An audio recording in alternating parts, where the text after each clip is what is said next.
Hello friends, Mandar here. I'm back with another video. Today we'll talk about a couple of things that are happening in the news. First of all, President Biden issues an executive order on safe, secure and trusted artificial intelligence. There are a couple of clauses in that might be good for employment-based visas and green cards. Then there is also a recommendation by the White House Advisory Committee by South Asian nations. Now this recommendation has a specific thing for approved I-140 people who have been waiting for 5 years or more. Lot of people are saying कुछ ये हो रहा है वो हो रहा है, जाके देखते क्या actually हो रहा है, कौन कितना पानी में है and what are the things that are feasible. So lot of important topics in this video. Watch this video until the end and let's get started.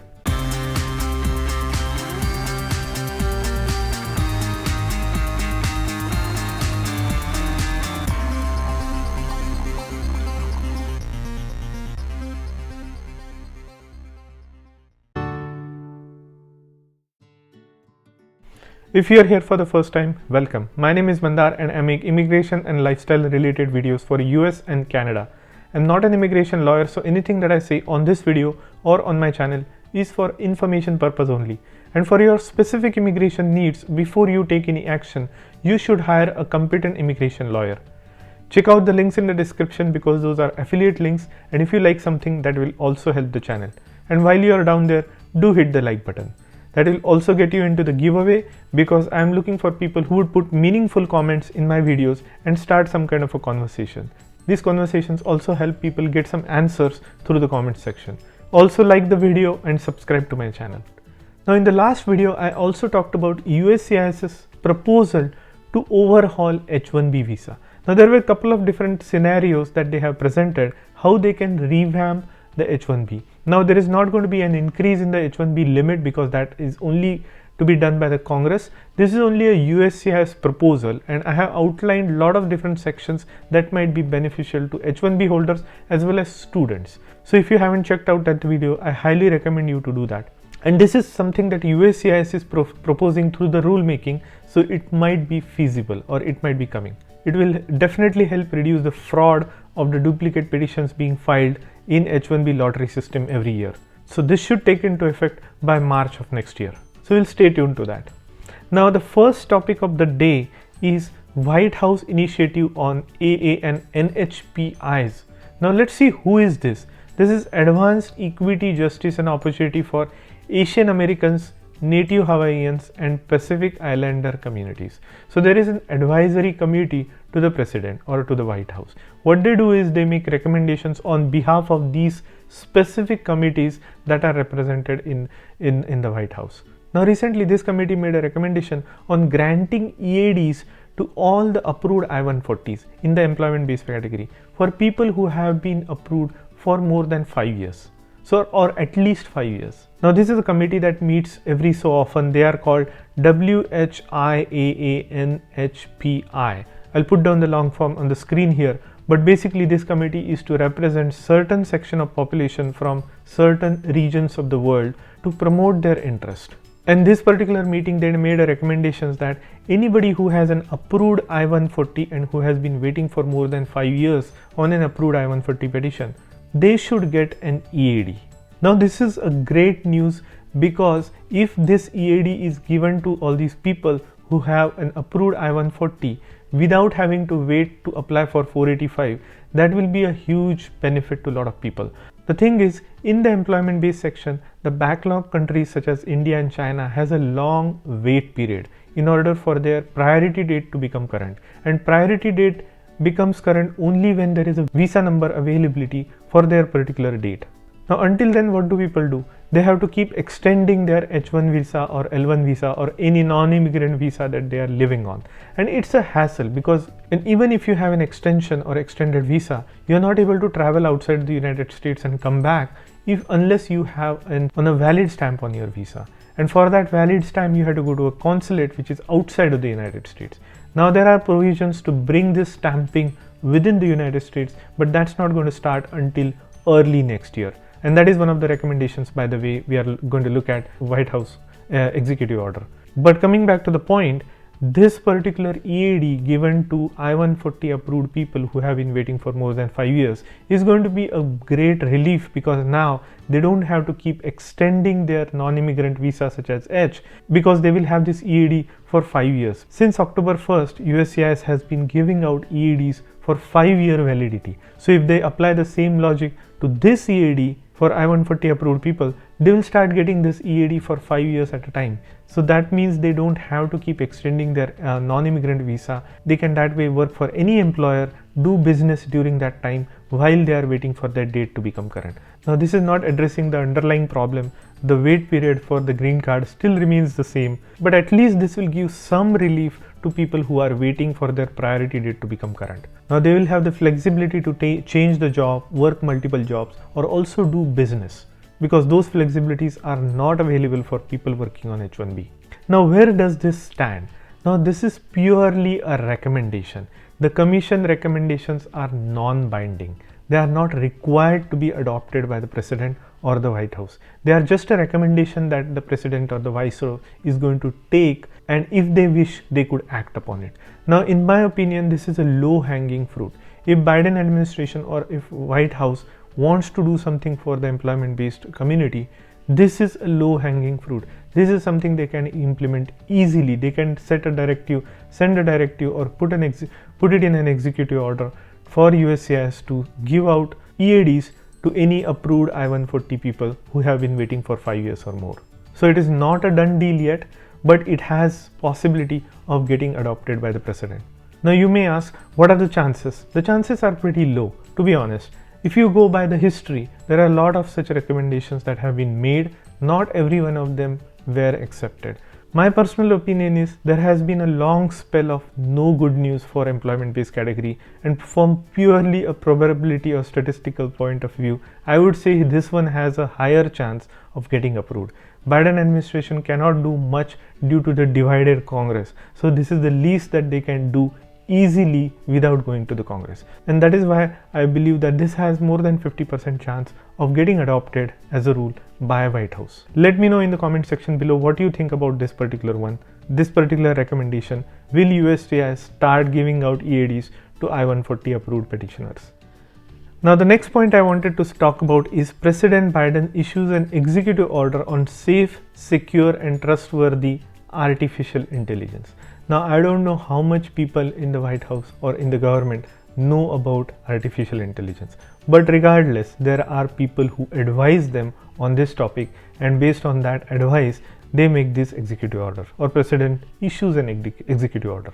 Now if you look at the actual text, now this is the actual text, the fact sheet. It is a shorter version of the executive order. President Biden issues executive order on safe, secure and trustworthy artificial intelligence. This just recently came out. Now as in new standards for AI safety and security. So they are going to do require developers of the most powerful AI system share their test results and other critical information with the US government. So that is one. Second one is develop standards, tools, test to help ensure that AI systems are safe, secure and trustworthy. That is good. Protect against risk using AI to engineer dangerous biological material. Protect against the risks of using AI to engineer dangerous biological materials. That is obviously needed, and that is great. Protect Americans from AI-enabled fraud and deception by establishing standards and best practices for detecting AI-generated content and authenticating official content. This I think is incredible. This is important because nowadays with generative AI, you don't know what's real and what is fake. So this will at least identify or establish standards or best practices for detecting those AI generated content. Next one is establish an advanced cybersecurity program to develop AI tools to find and fix vulnerabilities in critical softwares. Order the development of national security memorandum that directs further action on AI and security.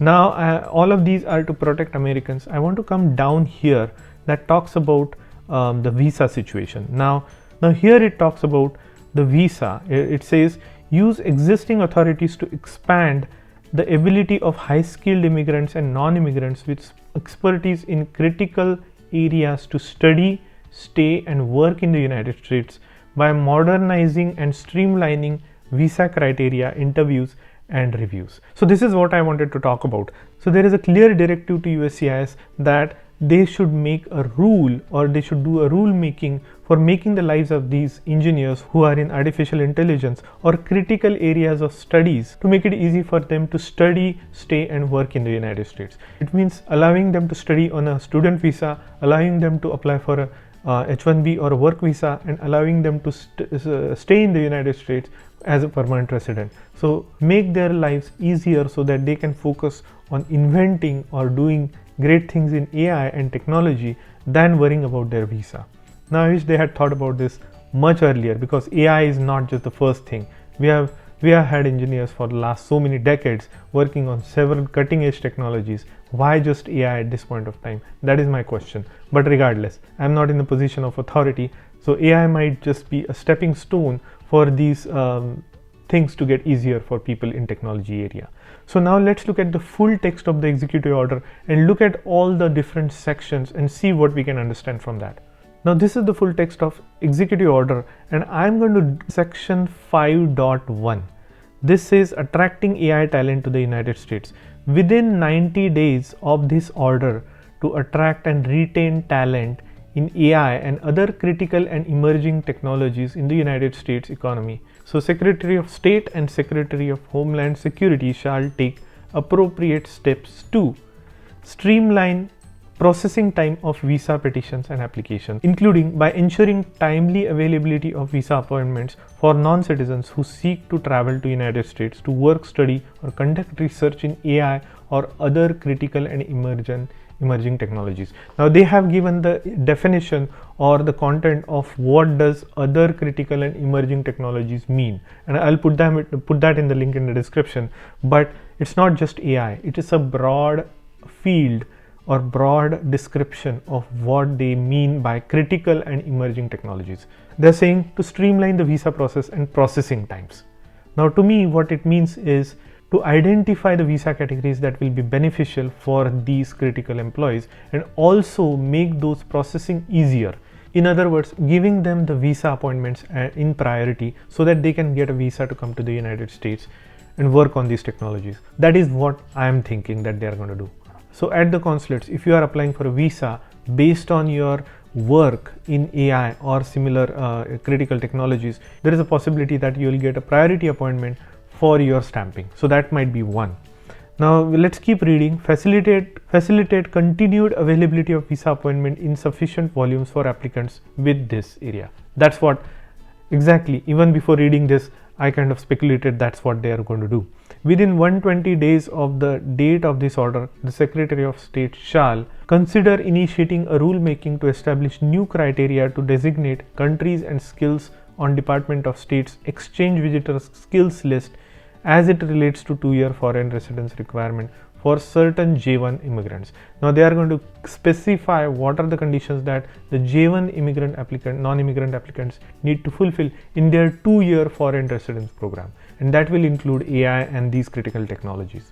Now this is also important, and we talked about it a moment ago. Consider implementing a domestic visa renewal program under 22 to facilitate the ability of qualified applicants, including highly skilled talent in AI and critical emerging technologies, to continue their work in United States without necessary interruption. I think they are going to expand this pilot. So initially they said that this will in-house stamping of visa, which is stamping within the United States, which is to start in the first quarter of next year, was only limited to H&L. My speculation is they are going to broaden this category to include more visas such as O1, J1 and others, to include these AI specialized skills. Next, consider initiating rule making to expand the categories of non-immigrants who qualify for domestic visa renewal program for J1 and F1 students. So they are also going to include F1 students to renew their visas or stamp their visas within the United States. Those students who are working in science, technology, engineering and math. So STEM students will be able to renew or re-stamp their visa within the United States. That is incredible and great news for people or students within the United States. You know how fearful students are to go to India or come back while they are studying in the United States and are on F1 visa. So this will alleviate that stress. Now another one is review and initiate any policy changes the Secretary determines necessary and appropriate to clarify and modernize immigration pathways for experts in AI and other critical and emerging technologies, including O1A and EB1 non-citizens for extraordinary ability, EB2 advanced degree holders and non-citizens of exceptional ability, and startup founders in AI and other critical and emerging technologies using international entrepreneur rule. Now this is where I think they will be including AI and other critical emerging technologies into EB1A, O1A and those sort of visas. So if you have, so currently in EB1A there are 10 conditions and you need to meet at least 3, and AI and critical emerging technologies is not one of them. So maybe they are going to include this condition. So if you work in AI or critical emerging technologies, any of those technologies that they define, you will be eligible for EB1A. How cool is that? So imagine there are thousands and thousands of people working in tech sector, okay, working for these big tech companies, big pharma companies and big infrastructure companies. Now all of them will suddenly become eligible for EB1A or O1A. Now what will happen? In my mind, if this also includes the increase in the number of those visas, then it will be meaningful, or else it might be detrimental to those categories. The reason I am saying this is right now EB1A has pretty stringent requirements. You need to meet those 3 out of 10 requirements to be eligible for EB1A. Now if they add this category, imagine how many thousands of people will be eligible to apply in this category. And or if the numerical limit of this category for EB1A does not increase, think what will happen. All of these flood of applications will be in this EB1A category, and although the intention of government is to give priority visas for these AI engineers, in reality that category will start getting backlogged. Every Tom, Dick and Harry working in a tech sector will claim that they are working in AI and critical technologies. Imagine our resumes. Look at the resumes from tech sector. Pick up any resume. You will find n number of technologies defined in this section. They will include AI. So what will USCIS do? They will have to put some things in place to identify the real AI engineers or critical technology engineers to qualify them for those visas. So we will see how this plays out. I am a little skeptical unless they give a little bit more to us regarding how they are going to implement this. Now this is an executive order, so this is going to happen. So if you are an AI engineer, you should be celebrating because you will be eligible for that EB1A quite shortly, or even O1A. And O1A is also special abilities that will get you a green card. Now they go on to say continue its rulemaking process to modernize H1B program. We already looked at it. So those are all very good things that are mentioned in this executive order. The question is, the visa numbers are going to be the same. So how are they going to carve out or include AI and these emerging technologies in the existing visas? Are they going to create a separate new category for AI related engineers, or are they going to include them in the existing categories such as EB1A or O1A? That is to be seen. And if they do so, what happens to the backlog? What happens if the numerical limits are not increased for those categories? Because more and more people will be eligible to apply in these categories, and that is just going to clog those categories. That is my speculation. So this is coming, this is happening. Maybe it's a good news for some, maybe it's not such a good news for others. We'll see how it plays out. Let me know in the comment section below what you think about this executive order on AI. Let's start a discussion or a conversation. And if you have specific questions for me regarding your situation at this current time, do contact me on Calendly, and I'll be happy to provide you my perspective. So that's all I wanted to say in this video. If you like the content of this video, do hit the like button and consider subscribing to my channel, and I'll see you in the next one.